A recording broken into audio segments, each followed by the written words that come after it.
राम राम साहब, मैं हूं मुकेश चौधरी और आप देख रहे हैं मोनू के विचार।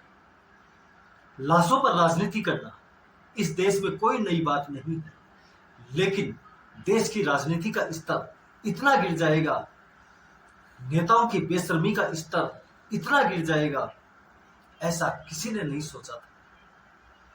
राजनीति बदलने के नाम पर जिस पार्टी का उदय हुआ, उस पार्टी ने आज राजनीति को रंगमंच की नौटंकी बनाकर छोड़ दिया है। दिल्ली के राजेंद्र नगर में एक तथाकथित लाइब्रेरी के अंदर यूपीएससी की तैयारी कर रहे 3 बच्चों की दुखद मृत्यु हो गई। ये घटना बहुत ही हृदय विदारक है, लेकिन उससे भी ज्यादा दर्दनाक है इस घटना पर हो रही राजनीति। इस दुर्घटना की जिम्मेदारी लेने को कोई भी तैयार नहीं, बल्कि एक दूसरे पर दोषारोपण कर रहे हैं। यह घटना कैसे हुई, क्यों हुई, इसके लिए कौन जिम्मेदार है, यह सब तो जांच के विषय है। इस पर हम बात नहीं करेंगे, हम बात करेंगे जो सामने दिख रहा है उस पर।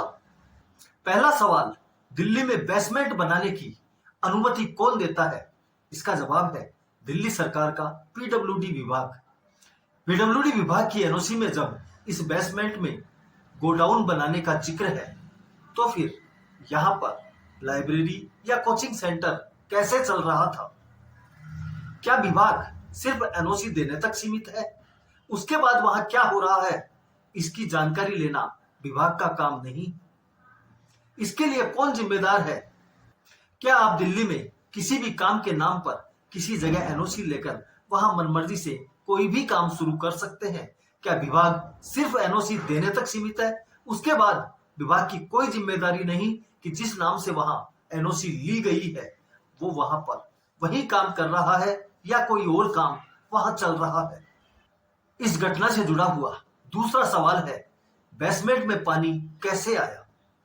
प्रेमा फेसी देखने से लगता है कि नालों की सफाई नहीं होने की वजह से सड़क पर पानी इकट्ठा हुआ और पानी इकट्ठा होकर बेसमेंट में चला गया।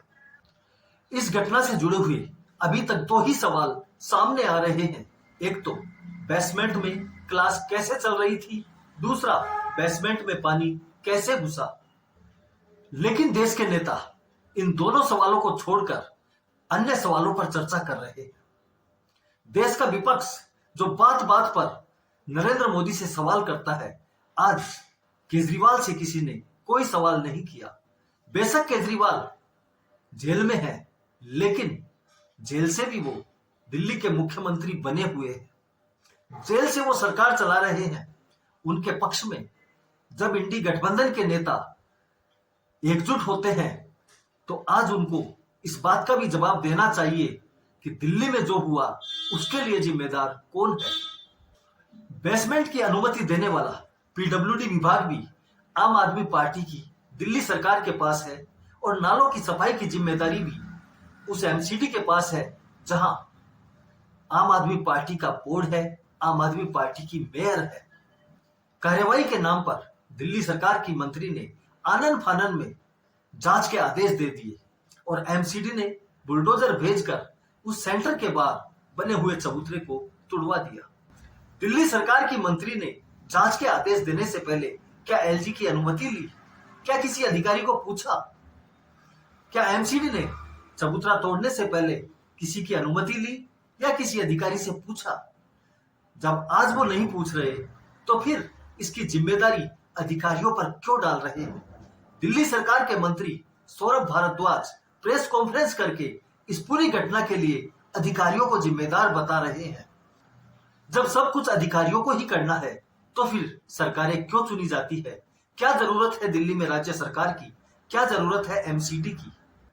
हद तो तब हो गई जब आम आदमी पार्टी के राज्यसभा सांसद संजय सिंह ने इस घटना के लिए केंद्र सरकार को जिम्मेदार बता दिया और अपने सांसद साथियों के साथ सदन के बाहर एलजी को बर्खास्त करने की तख्तियां लेकर बैठ गए। क्या अब नालों की सफाई भी केंद्र सरकार करेगी? दिल्ली सरकार ने पीडब्ल्यूडी विभाग क्यों बना रखा है? पीडब्ल्यूडी मंत्री क्यों बना रखा है, जब यह जिम्मेदारी भी केंद्र सरकार को देखनी है?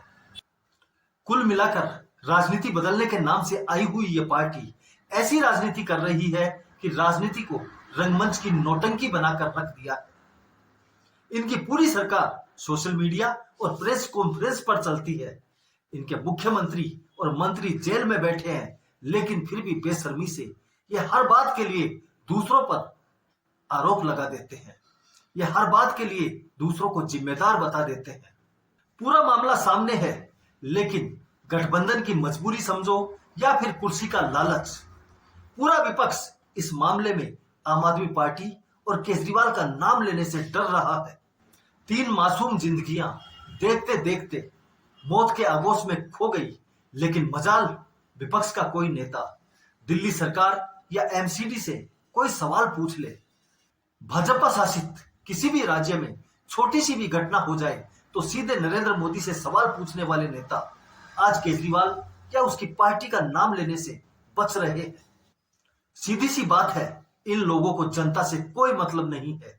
इन्हें सिर्फ कुर्सी से मतलब है। इन्हें किसी भी हाल में कुर्सी चाहिए। इस पर आप क्या सोचते हैं? अपने विचार कमेंट करके बताएं। वीडियो पसंद आया तो इसे लाइक करें, चैनल को सब्सक्राइब करना न भूलें। धन्यवाद। जय हिंद, जय भारत।